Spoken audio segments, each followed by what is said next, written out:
How many people are fleeing to India and China and doing this exact same thing in Canada, or are gonna be doing it? Delinquencies, everything in Canada is fucking shit, and that's the reality of it. It is a shit economy which is in a recession, and if you're unemployed, it's an outright depression. Housing markets all over the world are beginning to crack, and the similarities that they have with Canada are unbelievable, as we're going to get into in this video. First of all, I just want to go to this quickly because we're going to go to a very similar story in a different country in a second here. So 2022 home buyers unable to leave the country because their house won't sell. Any realtor who can guarantee to sell the house, please avoid making fun of this. We want to sell the house because we want to move out of the country soon, and we know the market is not good, so looking for someone strong. Our house is listed almost 7 months now, and the age of the house is 3 years. Really need help. 65 comments, 3 likes. That tells you everything you need to know. But bear in mind, a lot of people are just going to walk away from their debt obligations, especially if they've got a loss. They're just going to say see you later, like that guy did from India, and we had in the video on that TikTok. How much did you get, bro? 120K. I mean, even if he's taking out all those loans and leaving, whether he is or whether he isn't, there's going to be loads of people who are doing exactly the same thing and are just going to walk away from their debt obligations. Because one thing that banks did not take into account was the fact that a new immigrant to Canada, if they've been there 3-4 years, doesn't matter. They are less likely to stay than somebody who's Canadian because they haven't got that support network. So if they fall on hard times, guess what? And now I want to show you this chart that AI made. I won't take credit for it. And basically it shows the real residential property price index, Canada and New Zealand, and the similarities between the bubbles is unbelievable, as we're going to get into now. Both bubbles are imploding. Both bubbles were absolutely massive. We talked way back about how New Zealand was ahead of Canada in terms of the rate hikes. New Zealand's central bank delivered its 5th straight interest rate hike on Wednesday and signaled a much more aggressive tightening path. First of all, let's just talk about New Zealand's housing market because it's significantly down because they're ahead of us in this cycle. We're at 1%, they're at 2%. And now guess what? They're ahead of us in terms of the rate cuts and the imploding housing market as well. So you can see what's happening here, and you can see that they are so tightly correlated, both those lines on the same index. So doesn't that tell the story that it isn't just tariffs? You know, you're being told that it's all Donald Trump and it's all Donald Trump's fault. And yeah, he's not going to release the Epstein files. Are you still talking about Jeffrey Epstein?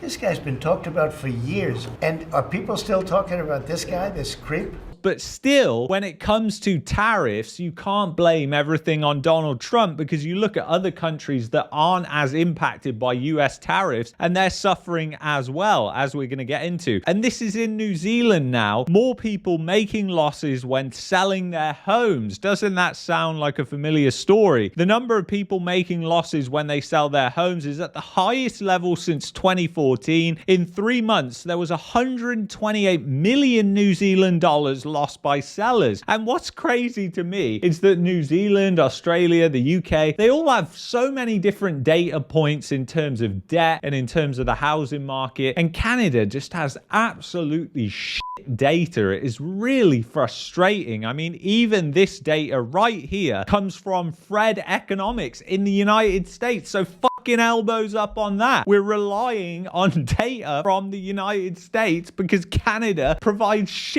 data. So anyway, it's kind of just a little bit of a rant there. But selling for a loss or fleeing to Australia, South Auckland feels the pressure as mortgage sales rise. And what this article gets to, kind of similar theme to what I just discussed with Shazzy there, but we're talking about in New Zealand. We're not talking about Canada anymore. But listen to this story. An Auckland homeowner has 2 weeks to sell his house in Flatbush. Otherwise...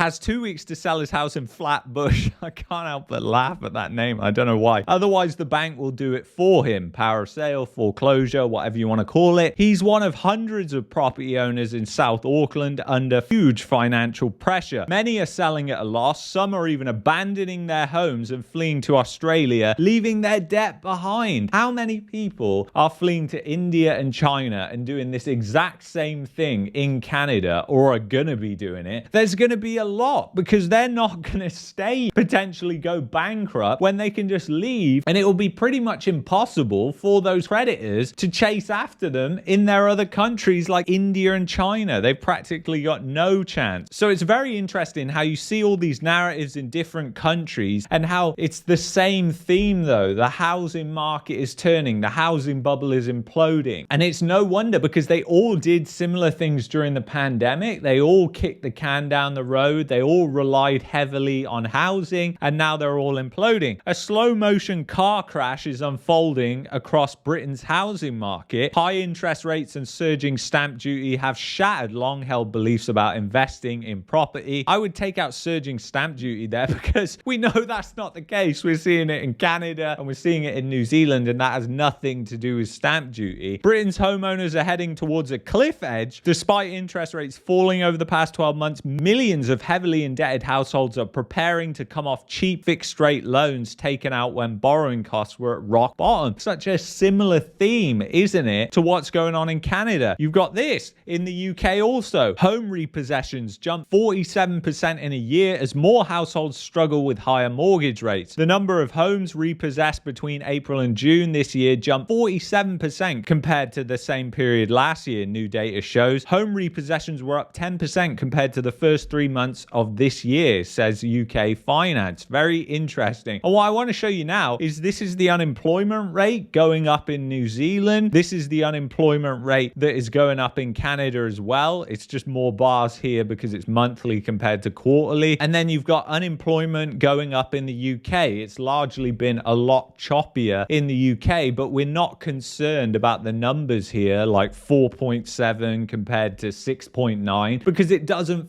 fucking matter, because a lot of these surveys are complete bullshit and they just give you an idea of a trend. That's all we care about, is the trend. We're not looking at 6.9% and saying that is an accurate number, because it fucking isn't. We know, for example, in Canada, they use a telephone survey instead of payroll data, which is just absolutely ridiculous. I mean, this is fucking 2025 and they're still using a telephone survey, and the data is just totally unverifiable. And this is one of the top employment reports. But as I said earlier in this video, the data that you get for the housing market, debt, delinquencies, everything in Canada is fucking shit. And that's the reality of it. But here's the interesting thing. Now you know what's going on in these housing markets, which are similar to Canada. You can kind of say, well, all those narratives that you hear spewed by the mainstream media of why suddenly home prices are going to go up or down, you can blow them apart, because it's always best to zoom out and look at other places. The global economy is slowing down right now. For example, the mainstream media keeps saying, oh, it's all tariffs, but you're seeing tourism that's down in Mexico. You're seeing tourism that's down in Europe. You're seeing tourism that is down in the United States and in Canada as well. So tourism is down all over, which is very indicative of a slowing global economy. And that's what people fail to admit. And then people who are praying for the rate cuts to come along, I mean, even if they do, are they really going to affect the situation?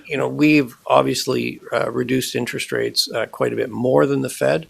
Our economy was weaker through last year. When you're in a debt deleveraging environment, I mean, the Bank of Canada said they were divided in their last meeting on whether there should be more interest rate relief coming down the pipe. And you've also got to bear in mind New Zealand and the UK, they're at different levels of interest rates compared to Canada. Canada is actually at the lowest, and it's got one of the weakest housing markets compared to the UK. It is incredibly weak, and the UK has much higher interest rates and more short-term renewals for the debt as well. So again, you can see the narrative with interest rates that is falling apart. Obviously, that does have tailwinds and headwinds for the housing market, but it's not the main catalyst, which is people's employment. Is their job stable? Is the economy stable? Is it easy to get a job? We know that it is very tricky and difficult to get another job, as we went through the other week. The most ominous data point in this morning's report is how many people can't find a job after months. The share of unemployed workers now considered long-term, so they've been searching for a job more than 27 weeks, reached 23.8% in July, the highest rate since February 1998. Nearly 1 in 4 unemployed have been actively looking for a job for at least half a year. That means if you were to lose your job today, that would mean that you have a 1 in 4 chance of being unemployed and actively looking for a job for more than 6 months. It'll be painful. There is a lot of people that are waiting over 6 months now in order to get a job. So that's not a stable economy where someone can just easily go out and get another high-paying job. It is a shit